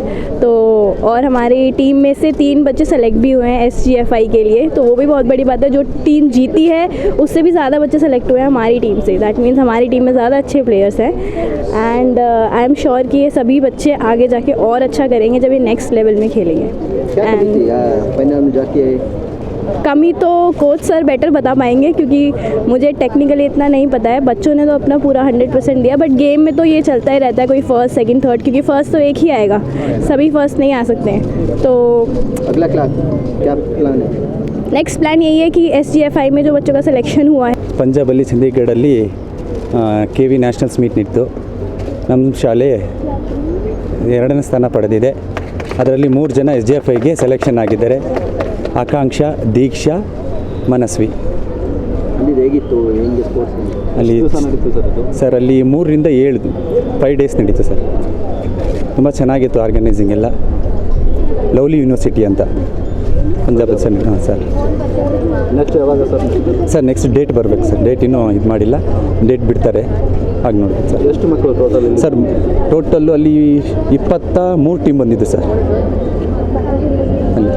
ಕರ್ನಾಟಕ ರಾಜ್ಯ ರೈತ ಸಂಘ ಹಾಗೂ ಹಸಿರು ಸೇನೆ ವತಿಯಿಂದ ಹಮ್ಮಿಕೊಂಡಿದ್ದ ಬಗರ್ ಹುಕುಂ ರೈತರಿಗೆ ಅನಗತ್ಯ ಕಿರುಕುಳ ಕೊಡುತ್ತಿರುವುದನ್ನು ವಿರೋಧಿಸಿ ತಾಲೂಕು ಕಚೇರಿ ಮುಂದೆ ಅನಿರ್ದಿಷ್ಟಾವಧಿ ಮುಷ್ಕರ ನಡೆಸಿದಾಗ ಶಾಸಕ HK ಸುರೇಶ್ ಸ್ಥಳಕ್ಕೆ ಭೇಟಿ ನೀಡಿ ಕುಂದುಕೊರತೆ ಆಲಿಸಿದರು. ಬೇಲೂರು ತಾಲೂಕಿನಲ್ಲಿ ವ್ಯಾಪಕವಾಗಿ ಮರಳು ದಂಧೆ ನಡೆಯುತ್ತಿರುವ ಬಗ್ಗೆ ಬಳ್ಳೂರು ಸ್ವಾಮಿಗೌಡ ಕೇಳಿದ ಪ್ರಶ್ನೆಗೆ ಉತ್ತರಿಸಿ, ಮರಳು ಅಕ್ರಮ ದಂಧೆಯ ಬಗ್ಗೆ ಗಡಿ ಮತ್ತು ಭೂ ವಿಜ್ಞಾನ ಇಲಾಖೆ ಅಧಿಕಾರಿಗಳು ಏನು ಮಾಡುತ್ತಿದ್ದಾರೆ ಗೊತ್ತಿಲ್ಲ, ಆದರೆ ಟಾಸ್ಕ್ ಫೋರ್ಸ್ ಸಮಿತಿಯಲ್ಲಿ 14 ಇಲಾಖೆಗಳು ಒಳಪಡುತ್ತವೆ, ಪೊಲೀಸರು ಏಕೆ ಸುಮ್ಮನಿದ್ದಾರೆ ಗೊತ್ತಿಲ್ಲ ಎಂದರು. ಈ ಮಧ್ಯೆ ಸ್ವಾಮಿಗೌಡ ಮಾತನಾಡಿ, ಪೊಲೀಸರ ಸಹಕಾರದೊಂದಿಗೆ ಮರಳು ದಂಧೆ ನಡೆಯುತ್ತಿದೆ, ಅವರ ರಕ್ಷಣೆಯಲ್ಲಿ ಮರಳನ್ನ ಸಾಗಾಟ ಮಾಡಲಾಗುತ್ತಿದೆ ಎಂದರು. ಈ ಬಗ್ಗೆ ಶಾಸಕರು ಉತ್ತರಿಸಿ, ಇನ್ನು ಮುಂದೆ ಒಂದು ಹಿಡಿ ಮರಳು ತೆಗೆಯಲು ಬಿಡುವುದಿಲ್ಲ, ಈ ಬಗ್ಗೆ ಆ ವ್ಯಾಪ್ತಿಗೆ ಸಂಬಂಧಪಟ್ಟ RI ಹಾಗೂ VA ಕಳಿಸಿ ಮರಳನ್ನ ತೆಗೆಯಲು ಬಿಡಬಾರದು ಎಂದು ತಹಶೀಲ್ದಾರ್ ಅವರಿಗೆ ಸೂಚಿಸಿದರು. ರೈತರಿಗೆ 15-20 ವರ್ಷದಿಂದ 94C ಒಟ್ಟು ಎಷ್ಟು ಕೊಟ್ಟಿರೋದು ನಾವು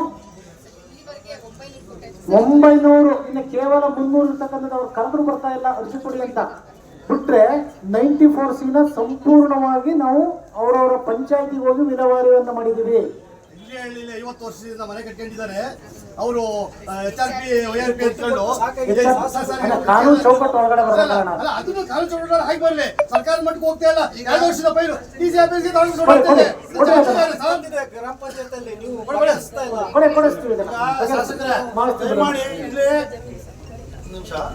ಹೇಮಾವತಿ ರಿಸರ್ವ್ ಪ್ರಾಜೆಕ್ಟಿಗೆ ಏನು ಯಾರೋ ಸ್ಪೆಷಲ್ DC ಕೃಷ್ಣ ಅವರು 75 ರಿಸರ್ವ್ ಮಾಡಿದ್ರು. ಆ ರಿಸರ್ವ್ ಮಾಡಿರೋಂಥ ಜಾಗದಲ್ಲಿ 70 ವರ್ಷ, ಎಷ್ಟೋ 55 ವರ್ಷ ಆಯಿತು. ಯಾರೋ ರೈತರು ರಿಸರ್ವ್ ಮಾಡಿದ ಜಾಗನ ಖಾಲಿ ಬಿಟ್ಕೊಂಡು ಕುತ್ಕೊಳ್ಳೋಕೆ ಸಾಧ್ಯ ಇಲ್ಲ. ಆಮೇಲೆ ಇನ್ನೊಂದು ಮಾಹಿತಿ ಇದೆ,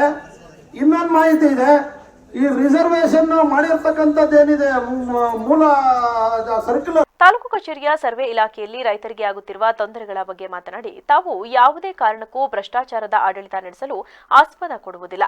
ಇನ್ನು ಮುಂದೆ ರೈತನಿಗೆ ಏನಾದರೂ ತೊಂದರೆ ಕೊಟ್ಟಲ್ಲಿ ನೇರವಾಗಿ ತಮ್ಮನ್ನ ಸಂಪರ್ಕಿಸಿ ದೂರು ನೀಡಿ. ಈಗಿರುವ ತಹಶೀಲ್ದಾರ್ ಅವರು ಸಮರ್ಪಕವಾಗಿ ಕಾರ್ಯವನ್ನು ನಿರ್ವಹಿಸುತ್ತಿದ್ದಾರೆ. ಇದರ ನಡುವೆಯೂ ಕೆಲವರು ಕಣ್ಣು ತಪ್ಪಿಸಿ ಕೆಲಸ ಮಾಡಿದರೆ ಅಂತಹವರ ಮೇಲೆ ಕಠಿಣ ಕ್ರಮ ಕೈಗೊಳ್ಳಲಾಗುವುದು ಎಂದರು. ಶಾಸಕರು ಅದನ್ನೇ ಹೇಳಿದ್ರೆ ಅದು ಆಗೋದಿಲ್ಲ. ಶಾಸಕರು ಈ 1430 ಜನ 40 ಜನ ಏನಿದ್ದಾರೆ, ಈ ಜನರ ಪರವಾಗಿ ನಾನು ಕೋರ್ಟಲ್ಲಿ ಏನಾದರೂ ಮಾಡಿ ಅದನ್ನು ವೆಕೇಟ್ ಮಾಡಿಸಿ ಏನೋ ಲ್ಯಾಂಡ್ ಗ್ರಾಬ್ಲಿಂಗ್ ಕೋರ್ಟಿಗೆ ಹಾಕಿದ್ದಾನೆ ಅದಕ್ಕೆ ಇಂಪ್ಲೀಡ್ ಆಗ್ತೀನಿ ಅಂತ ನೀವು ಹೇಳಬೇಕು. ನೀವು ಬೇಕಾದಷ್ಟು ದಾನ ಧರ್ಮ ದಾಸೋಹ ಮಾಡ್ತೀರಿ. ಈ ರೈತರು 25 ಲಕ್ಷ ನಾವು ಖರ್ಚು ಮಾಡೋಕ್ಕಾಗಲ್ಲ. ನೀವು ಅಲ್ಲಿ ಹೋಗಿ ಯಾರೋ ಹೈಕೋರ್ಟ್ ವಕೀಲರನ್ನಿಟ್ಟು ನೀವು ಮಾಡಿಸಿ. ನಿಮ್ಮ ಕೆಲಸ ಅದು. ನಮ್ಮ ಜನ ಆಯ್ಕೆ ಮಾಡಿರೋ ಅದಕ್ಕೆ ನೀವು ತಹಶೀಲ್ದಾರ್ ಹೇಳಿದ ಮತ್ತೆ MLA ಹೇಳಿದ್ರೆ ನಾವು ಮತ್ತೆ ಎದಕ್ಕೆ ಬರ್ಬೇಕಿಲ್ಲ? ಹಂಗಾಗಲ್ಲ. ನೀವು ನಮ್ಮ ಪರವಾಗಿ ಧ್ವನಿ ಮಾಡಬೇಕು, ಅದನ್ನ ತೆಗೆಸ್ಬೇಕು ಅನ್ನೋವರೆಗೂ ನಾವು ಇಲ್ಲಿ ಕೂರ್ತೀವಿ ಅಂತ ಹೇಳಿದ್ದಾನು. ಈಗ ಏನ್ ಮಾಡ್ತೀರಿ ಅದನ್ನ ನೀವು ಹೇಳ್ಬೇಕು. ನೀವು ತಹಶೀಲ್ದಾರ್ ಹೇಳಿದ್ದು AC ಹೇಳಿದ ಉತ್ತರ ನೀವು ಹೇಳೋದಾದ್ರೆ ನಾವು ಅದನ್ನ ಬಯಸಲ್ಲ. ಈಗ ಒಂದು ಅಂತಿಮ ಘಟ್ಟಕ್ಕೆ ಬಂದಿದೆ. ಒಂದೇ ಒಂದು ಇಶ್ಯೂಸ್ ಇರೋದು,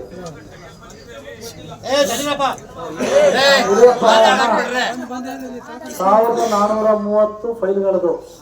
ಏನ್ ಸ್ವಾಮಿಗೌಡ್ರೆ, 1430 ಫೈಲು ಈಗಾಗಲೇ ಕೋರ್ಟಲ್ಲಿ ಇದೆ. ಈ ಸಂದರ್ಭದಲ್ಲಿ ರೈತ ಸಂಘದ ಮುಖಂಡರು ಹಾಗೂ ವಿವಿಧ ಸಂಘಟನೆಗಳ ಕಾರ್ಯಕರ್ತರು ಹಾಜರಿದ್ದರು. ಶಿಕ್ಷಣ ಇಲಾಖೆಯ ಚೌಕಟ್ಟಿನೊಳಗೆ ವಿದ್ಯಾರ್ಥಿಗಳಿಗೆ ಸಹಪಠ್ಯ ಚಟುವಟಿಕೆಗಳಲ್ಲೊಂದಾದ ಕ್ರೀಡೆಯನ್ನ ಕೆಲ ದಿನಗಳ ಹಿಂದೆ ಯಶಸ್ವಿಯಾಗಿ ಆಯೋಜಿಸಲಾಗಿತ್ತು. ಇದೀಗ ಸಾಂಸ್ಕೃತಿಕ ಚಟುವಟಿಕೆ ಮೂಲಕ ವಿದ್ಯಾರ್ಥಿಗಳಲ್ಲಿರುವ ಪ್ರತಿಭೆಯನ್ನು ಅನಾವರಣಗೊಳಿಸಲು ಪ್ರಾಥಮಿಕ ಶಾಲಾ ವಿದ್ಯಾರ್ಥಿಗಳಿಗೆ ಪ್ರತಿಭಾ ಕಾರಂಜಿಯನ್ನು ಏರ್ಪಡಿಸಲಾಗಿದೆ ಎಂದು ಅರೇಹಳ್ಳಿಯ ಸಮೂಹ ಸಂಪನ್ಮೂಲ ವ್ಯಕ್ತಿ ಶೈಲಜಾ ಹೇಳಿದರು. ಬೇಲೂರು ತಾಲೂಕಿನ ಅರೇಹಳ್ಳಿ ಹೋಬಳಿಯ ಚಿಕ್ಕ ಸಾಲವರದ ಕಿರಿಯ ಪ್ರಾಥಮಿಕ ಶಾಲೆಯಲ್ಲಿ ಆಯೋಜನೆ ಮಾಡಲಾಗಿದ್ದ 2024-25ನೇ ಸಾಲಿನ ಪ್ರತಿಭಾ ಕಾರಂಜಿ ಕಾರ್ಯಕ್ರಮವನ್ನು ಉದ್ದೇಶಿಸಿ ಮಾತನಾಡಿದ ಅವರು, ವಿದ್ಯಾರ್ಥಿಗಳಲ್ಲಿ ನಮಗೆ ತಿಳಿಯದಂತೆ ಹಲವಾರು ಪ್ರತಿಭೆಗಳು ಅಡಗಿರುತ್ತದೆ. ಇಂತಹ ಪ್ರತಿಭೆಗಳನ್ನು ಹೊರಹಾಕಲು ಪ್ರತಿಭಾ ಕಾರಂಜಿಯಂತಹ ಕಾರ್ಯಕ್ರಮ ಉತ್ತಮ ವೇದಿಕೆಯನ್ನು ಒದಗಿಸಿಕೊಡುತ್ತದೆ ಎಂದರು. ಕಾರಣ ನಿನ್ನೆ ತನಕ ನಮ್ಮೆಲ್ರಿಗೂ ಗೊತ್ತೇ ಇದೆ, ಆ ಮಳೆ ನಾವು ರಜೆ ಕೊಟ್ಟಾಗ ಹೇಗಿತ್ತು ಮಳೆ ಅಷ್ಟೇ ಇತ್ತು ನಿನ್ನೆ ತನಕ. ಮಕ್ಕಳನ್ನ ಕಂಡ್ರೆ ಪ್ರಕೃತಿ ಮಾತೆಗೂ ಕೂಡ ಪ್ರೀತಿ ಜಾಸ್ತಿ ಅಂತಾರಲ್ಲ ಅನ್ನೋ ಹಾಗೆ ನಮ್ಮೆಲ್ಲರೂ ಪುಣ್ಯ ಇವತ್ತು ಸಾಕಷ್ಟು ವರ್ಣದೇವ ನಮ್ಮಿಂದ ದೂರ ಸರಿದಿದ್ದಾನೆ. ದಿನಕರ ಪ್ರಜ್ವಲಿಸ್ತಾ ಇದ್ದಾನೆ. ಅವನಿಗೆ ಮತ್ತೊಮ್ಮೆ ನಾನು ನಮಸ್ಕರಿಸುತ್ತಾ ಇವತ್ತು ಈ ಪ್ರಾಸ್ತಾವಿಕ ನುಡಿಯನ್ನ ನುಡಿಲಿಕ್ಕೆ ನನಗೆ ಅವಕಾಶವನ್ನ ಕೊಟ್ಟಿದ್ದಾರೆ. ಈ ಪ್ರಾಸ್ತಾವಿಕ ನುಡಿಯಲ್ಲಿ ನಾನು ಹೇಳಬೇಕಾಗಿರೋದು ಅಂತ ಹೇಳಿದ್ರೆ, ಇಲಾಖೆಯ ಚೌಕಟ್ಟಿನಲ್ಲಿ ಪ್ರತಿ ವರ್ಷ ಒಂದಷ್ಟು ಕಾರ್ಯಕ್ರಮಗಳನ್ನ ಹಾಕೊಳ್ತಾ ಬಂದಿರುತ್ತೆ. ಇವುಗಳನ್ನ ಇಲಾಖೆಯ ಚೌಕಟ್ಟಿನಡಿನಲ್ಲಿ ನಾವು ನಡೆಸ್ಕೊಂಡು ಹೋಗ್ತೀವಿ. ಅದರಲ್ಲಿ 2024-25ನೇ ಸಾಲಿನ ಈ ಪ್ರತಿಭಾ ಕಾರಂಜಿ ಕ್ಲಸ್ಟರ್ ಹಂತದ ಪ್ರತಿಭಾ ಕಾರಂಜಿ ಮೊಟ್ಟ ಮೊದಲು ನೀವೆಲ್ಲರೂ ಕೂಡ ಶಾಲೆಯಲ್ಲಿ ಶಾಲಾ ಹಂತದ ಮಕ್ಕಳ ಪ್ರತಿಭಾ ಕಾರಂಜಿಯನ್ನ ಮಾಡಿಬಿಟ್ಟು ಮಕ್ಕಳನ್ನ ಅವರಲ್ಲಿ ಅಡಗಿರ್ತಕ್ಕಂಥ ಸುಪ್ತ ಚೇತನ ಅಥವಾ ಸಹಪಠ್ಯ ಚಟುವಟಿಕೆಗಳಾಗಿ ನಾವು ಕ್ರೀಡೆನ ತಗೊಳ್ತೀವಿ. ಅರೇಹಳ್ಳಿ ಕನ್ನಡ ಹಿರಿಯ ಪ್ರಾಥಮಿಕ ಶಾಲೆಯ ಮುಖ್ಯ ಶಿಕ್ಷಕ ಮಂಜಪ್ಪ ಮಾತನಾಡಿ, ಚಿಕ್ಕ ಶಾಲೆಯಾದರೂ ಕೂಡ ವ್ಯವಸ್ಥಿತವಾಗಿ ಕಾರ್ಯಕ್ರಮವನ್ನು ಆಯೋಜನೆ ಮಾಡಲಾಗಿದೆ. ಇಲಾಖೆ ನೀಡಿದಂತಹ ಚಟುವಟಿಕೆಗಳಲ್ಲಿ ವಿದ್ಯಾರ್ಥಿಗಳನ್ನ ಶಾಲಾ ಹಂತದಲ್ಲಿ ಪ್ರತಿಭೆಯನ್ನ ಹೊರಹಾಕುವಂತಹ ಸ್ಪರ್ಧೆ ಏರ್ಪಡಿಸಿ ಅಲ್ಲಿ ಬಹುಮಾನ ಪಡೆದ ವಿದ್ಯಾರ್ಥಿಗಳನ್ನ ಆಯಾ ಶಾಲೆಯ ಶಿಕ್ಷಕರು ಆತ್ಮವಿಶ್ವಾಸದಿಂದ ತಮ್ಮ ವಿದ್ಯಾರ್ಥಿಗಳನ್ನ ಇಲ್ಲಿಗೆ ಕರೆತಂದಿದ್ದಾರೆ. ಆದ್ದರಿಂದ ಸ್ಪರ್ಧಾಳುಗಳು ಹಾಗೂ ಶಿಕ್ಷಕರು ಗೊಂದಲಗಳಿಗೆ ಆಸ್ಪದ ನೀಡದಂತೆ ಕಾರ್ಯಕ್ರಮವು ಸುಸೂತ್ರವಾಗಿ ಜರುಗಲು ಸಹಕರಿಸಬೇಕು ಎಂದರು. ಶಿಕ್ಷಕ ಮಿತ್ರರೇ ಹಾಗೂ ಪ್ರೀತಿಯ ಮಕ್ಕಳೇ, ಇಂದು ನಾವು 24-25ನೇ ಸಾಲಿನ ಪ್ರತಿಭಾ ಕಾರಂಜಿಯನ್ನು ಇಂದು ಈ ಸರ್ಕಾರಿ ಕಿರಿಯ ಪ್ರಾಥಮಿಕ ಶಾಲೆ ಚಿಕ್ಕಸಾಲವರದಲ್ಲಿ ಇಲ್ಲಿ ನಡೆಸ್ಕೊಡ್ತಾ ಇದ್ದಾರೆ. ಮೊದಲನೇದಾಗಿ ಈ ಒಂದು ಕಾರ್ಯಕ್ರಮಕ್ಕೆ ಏನು ಹೇಳಬೇಕು ಅಂದರೆ, ಇಷ್ಟೊಂದು ಚಿಕ್ಕ ಶಾಲೆ ಆದ್ರೂ ಕೂಡ ಭಾಳ ವ್ಯವಸ್ಥಿತವಾಗಿ ಈ ಒಂದು ನೋಡಿದರೆ ಗೊತ್ತಾಗುತ್ತೆ, ತುಂಬ ಅಚ್ಚುಕಟ್ಟಾಗಿ ಒಂದು ವ್ಯವಸ್ಥೆಯನ್ನು ಕಲ್ಪಿಸಿದ್ದಾರೆ. ಇವರಿಗೆ ಮೊದಲನೇದಾಗಿ ಎಲ್ಲ STMC ಅಧ್ಯಕ್ಷರು ಹಾಗೂ ಈ ಶಾಲೆಯ ಮುಖ್ಯ ಶಿಕ್ಷಕರು ಸಹ ಶಿಕ್ಷಕರಿಗೆ ಧನ್ಯವಾದಗಳನ್ನ ತಿಳಿಸ್ತಾ, ಈ ಒಂದು ಕಾರ್ಯಕ್ರಮ ಪ್ರತಿಭಾ ಕಾರಂಜಿ ಕಾರ್ಯಕ್ರಮ ಈಗಾಗಲೇ ಎಲ್ಲ ಶಾಲೆಗಳಲ್ಲೂ ಕೂಡ ಈಗ ಒಂದು 15-21 ತಿಂಗಳಿಂದಲೂ ಕೂಡ ಶಾಲಾ ಹಂತದಲ್ಲಿ ಮಕ್ಕಳನ್ನು ನಾವು ಏನು ಇಲಾಖೆ ನೀಡಿರ್ತಕ್ಕಂಥ ವಿವಿಧ ಚಟುವಟಿಕೆಗಳಲ್ಲಿ ಈಗಾಗಲೇ ತರಬೇತಿ. ಈ ವೇಳೆ ಮುಖ್ಯ ಶಿಕ್ಷಕ ಶಿವಾನಂದ್, ಎಸ್ಡಿಎಂಸಿ ಅಧ್ಯಕ್ಷ ಮಲ್ಲೇಶ್, ಮುಖಂಡರಾದ ಸಂತೋಷ್, ಪ್ರವೀಣ್, ಗ್ರಾಮ ಪಂಚಾಯಿತಿ ಸದಸ್ಯರಾದ ಸುಜಾತ, ಲೋಕೇಶ್ ಸೇರಿದಂತೆ ಗ್ರಾಮಸ್ಥರು ಭಾಗವಹಿಸಿದ್ದರು. ಹಾಲು ಉತ್ಪಾದಕರ ಸಹಕಾರ ಸಂಘಗಳು ಹಾಲಿನ ಗುಣಮಟ್ಟ ಕಾಪಾಡಿದಾಗ ಮಾತ್ರ ಆರ್ಥಿಕವಾಗಿ ಸಬಲರಾಗಬಹುದು ಎಂದು ಮನ್ಮೂಲ್ ನಿರ್ದೇಶಕ ಡಾಲು ರವಿ ಹೇಳಿದರು. ಕೇರ್ಪೇಟೆ ತಾಲೂಕಿನ ಬೂಕನಕೆರೆ ಹೋಬಳಿಯ ಗಂಜಿಗೆರೆ ಹಾಲು ಉತ್ಪಾದಕರ ಸಹಕಾರ ಸಂಘದ 2023-24ನೇ ಸಾಲಿನ ಸರ್ವ ಸದಸ್ಯರ ವಾರ್ಷಿಕ ಮಹಾಸಭೆ ಹಾಗೂ ನೂತನ ಬಿಎಂಸಿ ಘಟಕವನ್ನು ಉದ್ಘಾಟಿಸಿ ಮಾತನಾಡಿದ ಅವರು, ನೂತನವಾಗಿ ನಿರ್ಮಿತವಾಗಿರುವ ಹಾಲು ಶೀತಲೀಕರಣ ಘಟಕ ಸಮರ್ಪಕವಾಗಿ ಸದ್ಬಳಕೆಯಾಗುವ ನಿಟ್ಟಿನಲ್ಲಿ ಸಹಕಾರಿಯಾಗಲಿ. ಮಹಿಳೆಯರು ಹೈನುಗಾರಿಕೆ ಜೊತೆಗೆ ಆದಾಯೋತ್ಪನ್ನ ಚಟುವಟಿಕೆ ಮೂಲಕ ಸಮಾಜದ ಮುಖ್ಯವಾಹಿನಿಗೆ ಬಂದು ಸ್ವಾವಲಂಬಿ ಜೀವನ ನಡೆಸಬೇಕು. ತಾಲೂಕಿನಲ್ಲಿ ಉತ್ತಮ ಸಹಕಾರ ಸಂಘ ಎಂಬ ಹೆಗ್ಗಳಿಕೆಗೆ ಗಂಜಿಗೆರೆ ಹಾಲು ಉತ್ಪಾದಕರ ಸಹಕಾರ ಸಂಘ ಬಿಎಂಸಿ ಘಟಕ ಉದ್ಘಾಟನೆಯ ಪ್ರಯುಕ್ತ ಗ್ರಾಮದಲ್ಲಿಯೇ ಹಬ್ಬದ ವಾತಾವರಣ ಸೃಷ್ಟಿಸಿ ಪ್ರತಿ ಹಾಲು ಉತ್ಪಾದಕರಿಗೆ ಸಾಮೂಹಿಕವಾಗಿ ಹಾಲಿನ ಕ್ಯಾನ್ ವಿತರಿಸುವ ಮೂಲಕ ಸಾಕ್ಷಿಯಾಗಿ ಉಳಿದ ಸಂಘಗಳಿಗೆ ಮಾದರಿಯಾಗಿದೆ ಎಂದು ತಿಳಿಸಿದರು.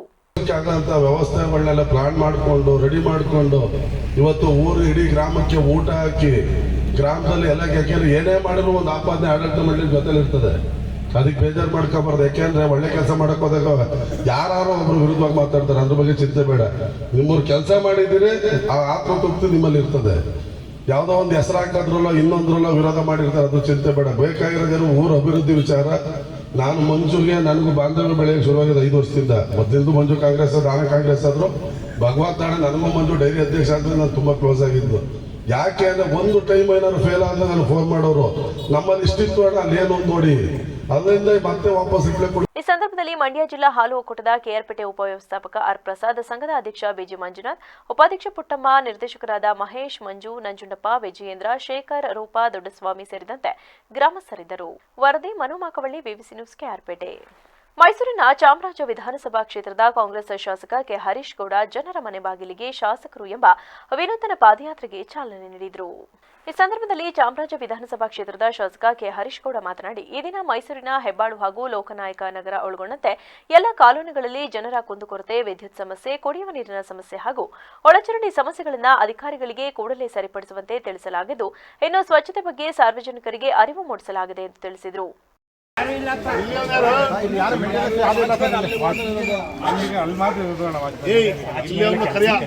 ಇಲ್ಲಿ ರೆಗ್ಯುಲರ್ ಬರೋದಿಲ್ಲ ಅಣ್ಣ, ಅಲ್ಲಿ ಪಾರ್ಕ್ ರೆಗ್ಯುಲರ್ ಬರೋದ್ಮೇಲೆ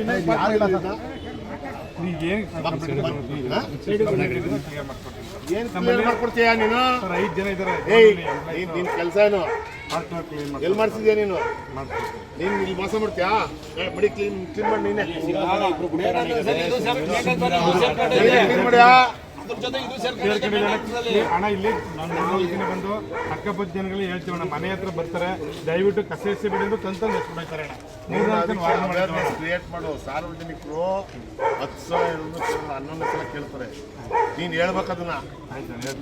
ಈಗ ಸೆಕ್ಯೂರಿಟಿ ಮೇಲೆ ಅವ್ರಿಗಿಲ್ಗೂ ಒಂದ್ಸಲ ವಾಚ್ ಮಾಡೋದಲ್ಲ, ಇಲ್ಲಿ ಇನ್ನೊಂದ್ಸಲ ಅವ್ಯವಸ್ಥೆ ಆಗ್ಬಾರ್ದು.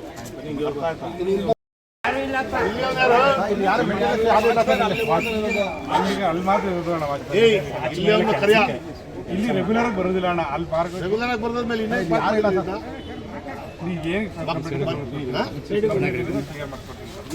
ಮಾಡ್ಕೊಡ್ತೀಯ ನೀನು. 5 ಜನ ಇದ್ದಾರೆ. ನಿನ್ ಕೆಲಸ ಏನು ಎಲ್ಲಿ ಮಾಡ್ತಿದ್ಯಾ ನೀನು? ನೀನ್ ಇಲ್ಲಿ ಮೋಸ ಮಾಡ್ತೀಯಾ? ಬಡಿ ಕ್ಲೀನ್ ಮಾಡಿ ನೀನೆ ಮಾಡ್ಯಾ ಅಣ್ಣ. ಇಲ್ಲಿ ನಾನು ಬಂದು ಅಕ್ಕಪಕ್ಕ ಜನಗಳು ಹೇಳ್ತೀವಣ್ಣ, ಮನೆ ಹತ್ರ ಬರ್ತಾರೆ, ದಯವಿಟ್ಟು ಕಸ ಬಿಡೋದು ತಂತಂದು ಎಸ್ಬಿಡ್ತಾರೆ. ಕ್ರಿಯೇಟ್ ಮಾಡು. ಸಾರ್ವಜನಿಕರು 10 ಸಲ 11 ಸಲ ಕೇಳ್ತಾರೆ, ನೀನು ಹೇಳ್ಬೇಕು ಅದನ್ನ.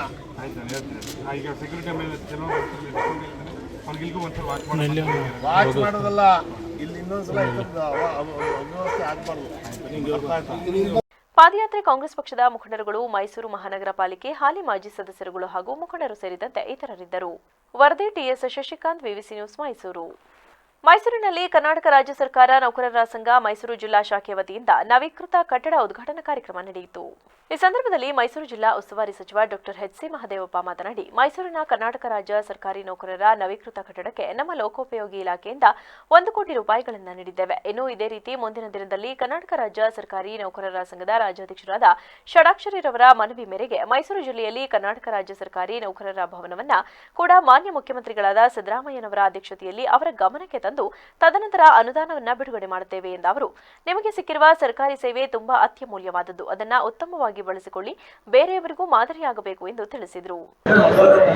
ಎಲ್ಲ ಪ್ರೀತಿಯಿಂದ ನಮಗೆ ಯಾವಾಗಲೂ ನಮಗೆ CM ಅವ್ರಿಗೆ ಜನ ತುಂಬಿರ್ತಾರೆ. ಯಾವಾಗಲೂ ಗೊತ್ತಲ್ಲಪ್ಪ, ನೀವು ಬಂದಾಗ ಇರ್ತದೆ. Any time you can come you see. ಸಾಕು ಬಿಡಿಸ್ಕೊಂಡು ಬರೋಕ್ಕೆ ಇದಾಯಿತು. ನಾನು ಒಂದ್ಸಾರಿ ಹೇಳಿದ್ರೆ ಟೈಮ್ ಆಗ್ಬಿಟ್ಟಿದ್ರೆ ಮಾಡ್ಬಿಟ್ಟು ನೀವೆಲ್ಲ ಇದ್ದೀವಿ ಅಂತ ಹೇಳಿದ್ರು.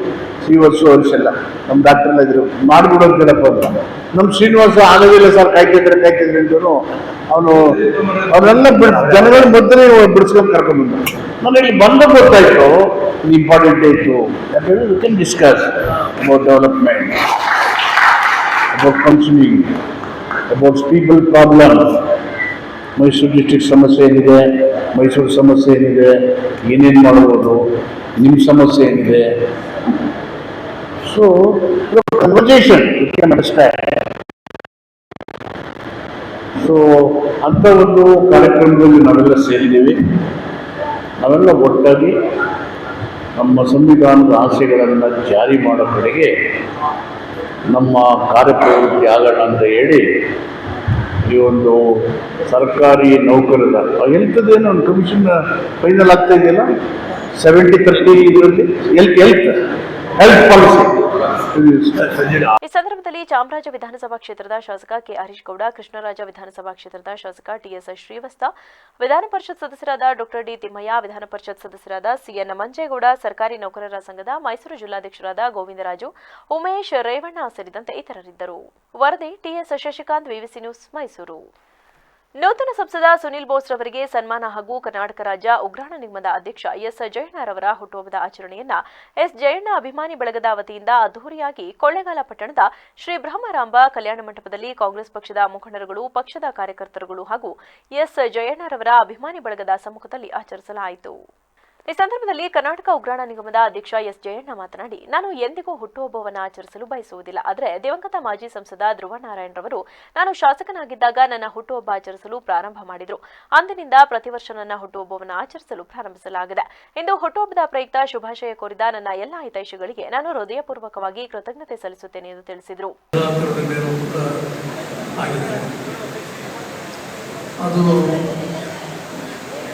ಬದುಕ್ತೀನಿ ಅಂತಕ್ಕಂಥ ನಂಬಿಕೆ ಎಲ್ಲ ಕಳ್ಕೊಂಡಿದ್ದ ಸಂದರ್ಭದಲ್ಲಿ ನಾನು ಉಳಿಲಿಕ್ಕೆ ನನ್ನಲ್ಲಿರ್ತಕ್ಕಂಥ ಮನೋಸ್ಥೈರ್ಯ ಹಾಗೂ ನಿಮ್ಮೆಲ್ಲ ಹಾರೈಸಲಿಕ್ಕೆ ಕಾರಣ. ಒಂದು ಅಂದಿನ ಸಂದರ್ಭದಿಂದ ಹೊರಬಂದಾಗ 2-3 ವರ್ಷ ನಾನು ಹಾಸ್ಪಿಟ್ಲಲ್ಲಿ ಕಾಲ ಕಳೆದುಬಿಟ್ಟಿದ್ದೆ. ನನಗೆ 2-4 ವರ್ಷ ಮಾತ್ರ ಅವಕಾಶ ಸಿಕ್ಕಿತು.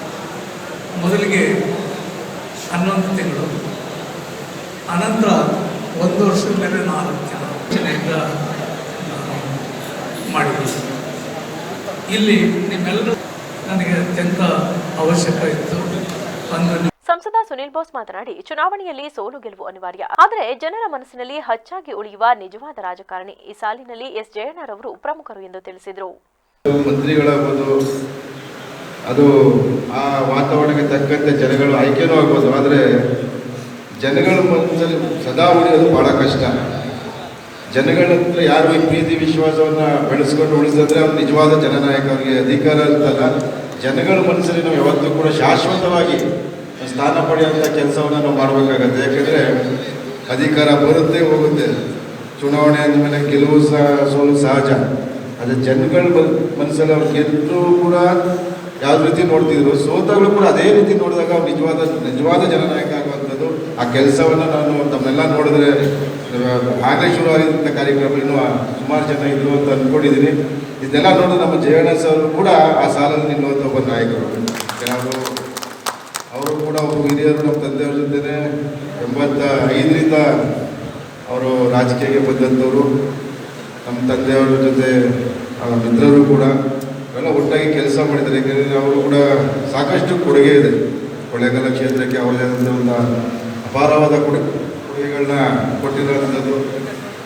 ಆದ್ದರಿಂದ ಜನವನ್ನು ಗುರುತಿಸಿ ಮತ್ತು ಈ ವೇಳೆ ಕೊಳ್ಳೇಗಾಲ ವಿಧಾನಸಭಾ ಕ್ಷೇತ್ರದ ಶಾಸಕ ಎಆರ್ ಕೃಷ್ಣಮೂರ್ತಿ, ಗುಂಡ್ಲುಪೇಟೆ ಶಾಸಕ ಗಣೇಶ್ ಪ್ರಸಾದ್, ಕರ್ನಾಟಕ ಉಗ್ರಾಣ ನಿಗಮದ ಅಧ್ಯಕ್ಷ ಎಸ್ ಜಯಣ್ಣ, ಮಾಜಿ ಶಾಸಕರಾದ ಜಿಎನ್ ನಂಜುಂಡಸ್ವಾಮಿ, ನೂತನ ನಗರಸಭೆ ಅಧ್ಯಕ್ಷೆ ರೇಖಾ ರಮೇಶ್, ಮಾಜಿ ಜಿಲ್ಲಾ ಪಂಚಾಯತ್ ಉಪಾಧ್ಯಕ್ಷರು ಸೇರಿದಂತೆ ಇತರರು ಭಾಗವಹಿಸಿದ್ದರು. ವರದಿ ಜಿ ಸ್ಯಾಮ್ಯುಯಲ್, ವಿವಿಸಿ ನ್ಯೂಸ್, ಚಾಮರಾಜನಗರ. ಗುಣಮಟ್ಟದ ಹಾಲನ್ನ ಡೈರಿಗೆ ಹಾಕುವ ಮೂಲಕ ಉತ್ತಮ ಲಾಭವನ್ನ ಪಡೆಯಬಹುದು ಎಂದು ಮೈಸೂರು ಜಿಲ್ಲಾ ಹಾಲು ಒಕ್ಕೂಟದ ವಿಸ್ತರಣಾಧಿಕಾರಿ ಬಿಎಸ್ ನಿಶ್ಚಿತ್ ತಿಳಿಸಿದರು. ಪಿರಿಯಾಪಟ್ಟಣ ತಾಲೂಕಿನ ನವಿಲೂರು ಹಾಲು ಉತ್ಪಾದಕರ ಸಹಕಾರ ಸಂಘದ ಆವರಣದಲ್ಲಿ ವಾರ್ಷಿಕ ಸಾಮಾನ್ಯ ಸಭೆಯನ್ನು ಉದ್ಘಾಟಿಸಿ ಮಾತನಾಡಿದ ಅವರು, ಕಾಡಂಚಿನ ಗ್ರಾಮವಾದ ನವಿಲೂರು ಗ್ರಾಮದಲ್ಲಿ ಡೈರಿ ಮತ್ತು ಬಿಎಂಸಿ ಕೇಂದ್ರವನ್ನು ಸ್ಥಾಪನೆ ಮಾಡಲಾಗಿದ್ದು, ರೈತರು ಗುಣಮಟ್ಟದ ಹಾಲನ್ನ ಡೈರಿಗೆ ಹಾಕುವ ಮೂಲಕ ತಾಲೂಕಿಗೆ ಪ್ರಥಮ ಸ್ಥಾನವಾಗಿ ಲಾಭದಾಯಕವಾಗಿ ಮುನ್ನುಗ್ಗುತ್ತಿದೆ. ಅದೇ ರೀತಿ ರೈತರಿಗೆ ಸರ್ಕಾರದ ವತಿಯಿಂದ ಮತ್ತು ಒಕ್ಕೂಟದ ವತಿಯಿಂದ ಅನೇಕ ಸವಲತ್ತುಗಳನ್ನು ನೀಡಲಾಗಿದೆ ಮತ್ತು ಕುಟುಂಬದ ನಿರ್ವಹಣೆಗೆ ಹೈನುಗಾರಿಕೆ ಬಹಳ ಮುಖ್ಯವಾದದ್ದು. ಆದ್ದರಿಂದ ಎಲ್ಲರೂ ಗುಣಮಟ್ಟದ ಹಾಲನ್ನ ಸರಬರಾಜು ಮಾಡುವ ಮೂಲಕ ಮತ್ತಷ್ಟು ಹೆಚ್ಚಿನ ಆದಾಯ ಗಳಿಸಲು ಸಾಧ್ಯ ಎಂದರು.